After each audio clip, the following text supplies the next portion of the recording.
Hi, it's Mohammed Abbasi speaking to you from outside Regents Park Mosque.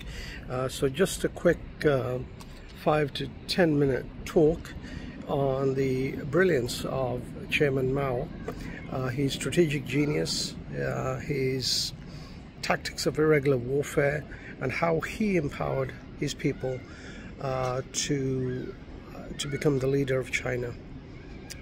This isn't a pro or anti Chairman Mao talk. I'm just interested in strategy, tactics, ideas of past leaders. So let's explore this leader, Chairman Mao, a leader whose strategy reshaped the battlefield, not through tanks or sheer volume of fire, but through insight, adaptation, and the will of his people.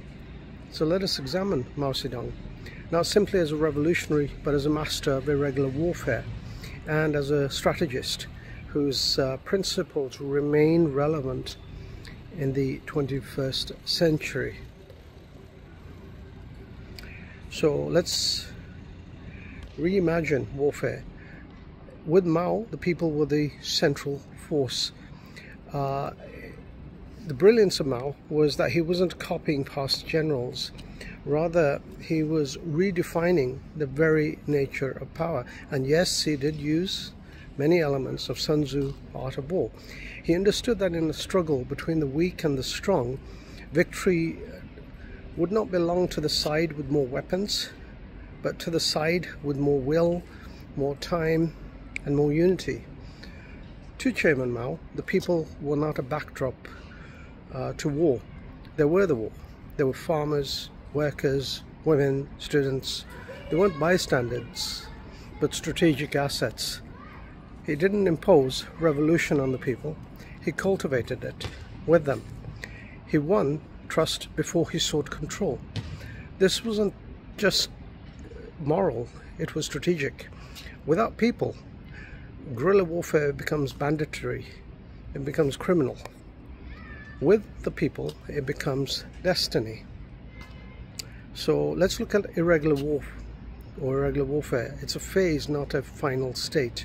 Mao never romanticized guerrilla tactics. Mao was clear. Irregular war is not the end game. It is a means, it's a phase, a bridge to something greater. Guerrilla warfare is designed to erode the enemy, to disorient them, to exhaust their resources, and over time to make conventional confrontation impossible. He envisioned 3 stages: organize, expand, and then consolidate. From scattered militias to structured forces, from ambushes to offensives. Each stage builds upon the last. It is a patient, adaptive, and long-term strategy. Then you look at his strategic tactics. It included mobility, disruption, discipline. Mao emphasized mobility over territory, disruption over direct confrontation, and above all, discipline over chaos. Mao taught his commanders to strike when the enemy rests and rest when the enemy strikes. This was war as chess, not as a brawl. Withdrawal as not in defeat, but in design. Engage not to win the battle, but to shape the war. So ambushes, sabotage, psychological pressure are all tools in a broader system that aims not to destroy the enemy immediately, but to unravel them in a methodical way.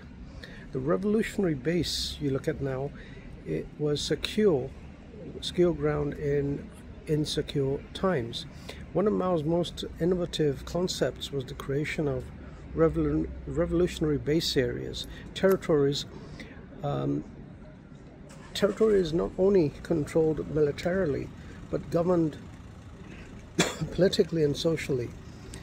These zones became laboratories of the future Chinese state. Land reform was implemented within these areas, education spread, healthcare was offered, justice was administered. This was war through institution building, Mao didn't just win battles, he won belief. The people saw a future, not in slogans but in services, not in orders but in opportunities. That was what was happening. Then you look at protracted war, the strategy of time. If Clausewitz focused on decisive battles, Mao focused on decisive durations. Time for Mao was not a neutral factor, it was a weapon. Mao designed strategy around attrition of morale, extension of supply lines, and the fatigue of empire. This was a protracted war, not a slow conflict, but a strategic kind of an incubation. Time allows the weaker side to reorganize, to politicize, to train, to radicalize, to turn scattered resentment into like a structured resistance.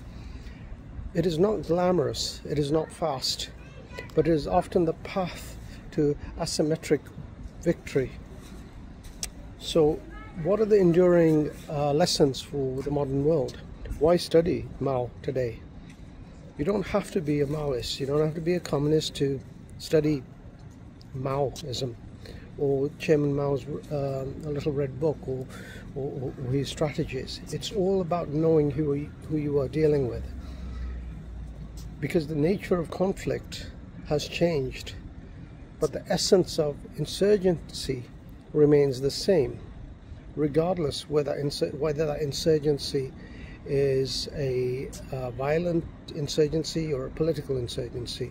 So when you look at across continents, we see Mao's playbook adapted by kind of liberation movements or national liberation movements, by the non-state actors, and even by cyber insurgents.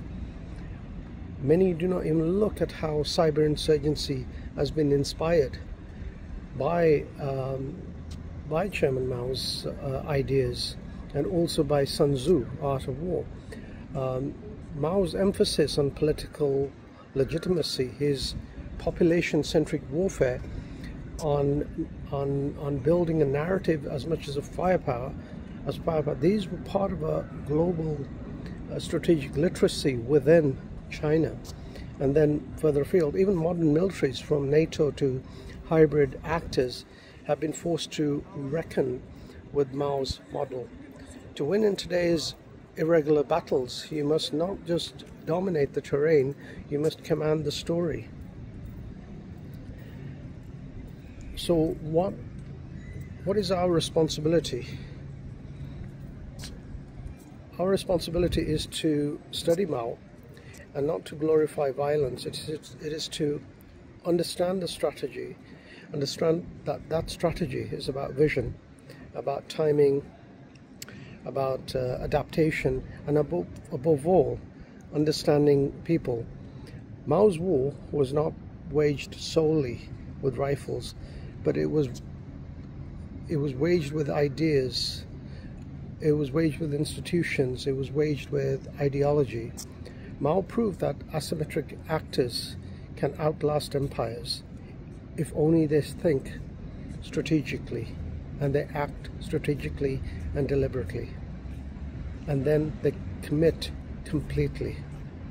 That is the main lesson. That is also a warning, and that in our volatile world is why strategy still matters. Thank you.